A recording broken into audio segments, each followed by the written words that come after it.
You know, for literally thousands of years, gold has been the one thing we can all agree has value. It's the ultimate safe haven. But what happens when you take that ancient physical asset and smash it together with brand new 21st century blockchain technology? Well, today, we're diving into a system that's trying to do exactly that, to build a new kind of digital money that has a real, legally binding tie to physical gold. Okay, but before we dive into the solution, let's start with a really basic question. That dollar in your pocket, or, the numbers you see in your bank account, is their value actually stable? The currencies we use every day, what we call fiat, they're always being pushed and pulled by things like inflation and government policy.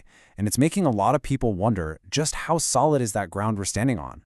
And hey, this isn't just some abstract theory. Take a look at a proposed piece of legislation, H.R. 5404. It actually lays out the staggering loss in the dollar's buying power over time. It basically calculates that if you had $1 million sitting in an account today, it might only buy you what $30,000 could have a few decades ago. When you see numbers like that, it's no wonder people are looking for alternatives. So this really sets up a tale of two currencies. On one side, you've got your traditional fiat money. It's controlled by central banks, and we all know it's vulnerable to inflation.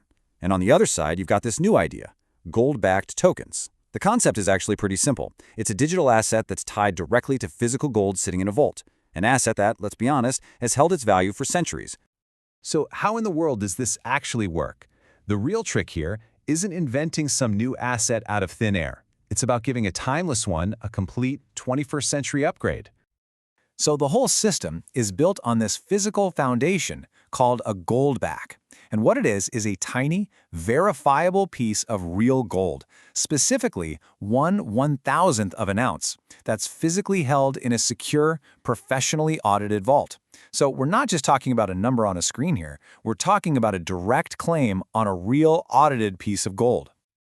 Okay, so how do you use that physical gold in a digital world? Right, the answer is tokenization.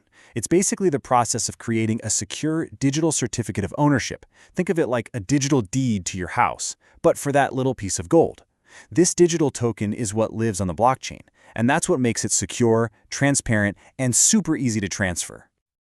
But here's the thing, a digital token is only as good as the legal power behind it. And this is where the system gets really, really clever, because it merges the security of the blockchain with old-school legal authority. It answers the most important question of all. How do you make a digital agreement stick in the real world? And the process is actually pretty straightforward. It boils down to 3 key steps.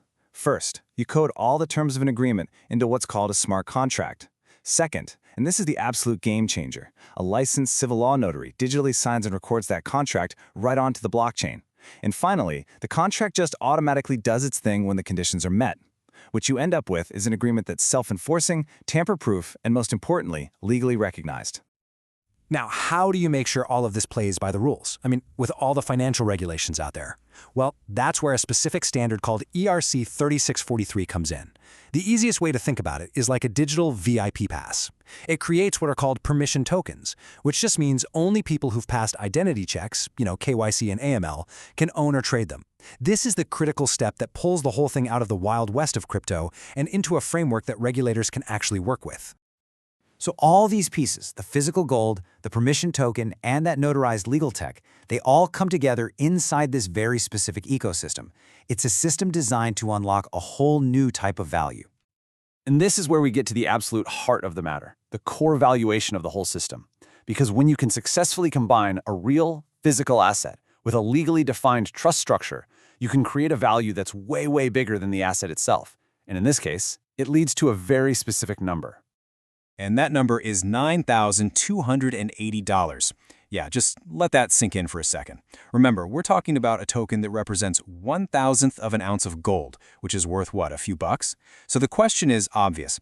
How on earth do you get from a couple of dollars worth of gold to a legally recognized value of over $9,000? Okay, the answer is a mechanism they call the gold-back-to-trust ratio, or GTR. And this part is really important, so let's break it down. That $9,280 is not the market price of the gold. Not at all. Instead, it's a predefined, legally agreed-upon value that the token represents for settling contracts when it's placed inside this specific legal trust. Think of it this way. The little gold token is like a key, and when you put that key into the lock of this trusted ecosystem, it unlocks a legally recognized credit or settlement value of 9280. It's using a physical asset to back a much larger, legally enforceable digital promise. And you know what? This whole idea of sound money, currency backed by real stuff, it isn't just some niche tech concept. It is gaining real momentum in state legislatures. All across the US, states are actually passing laws to bring gold and silver back into the picture as legal forms of currency. I mean, just look at this trend. Utah kicked things off way back in 2011, but now you got Texas making it possible to do digital transactions with gold. Wyoming is requiring the state itself to hold millions in gold reserves, and Florida just passed a huge law recognizing gold and silver as legal tender for things like taxes and debts.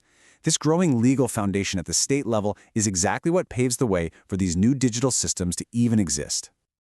So we've gone from the stability of the dollar all the way to legally binding smart contracts. What does all of this actually mean for the future of what's in your wallet? The source material really nails it with this quote. The point is, this isn't just about a new app or another piece of financial software. It's about a much bigger shift in how we think about value, trust, and who's in control of our financial lives. It's a push for a fundamentally different kind of system. At its core, it's a pretty powerful mix. It all starts with the timeless stability of old-world assets. Then you combine it with the incredible speed and security of new-world technology. And the whole point is to try and create a financial future that's more transparent, more fair, and maybe a little more secure for everyone. And that really leaves us with a huge question for the future. As our physical and digital lives keep blending together, and as we get the ability to tokenize pretty much anything of value, what is the word money even going to mean in the years ahead? Thanks for joining us for this explainer.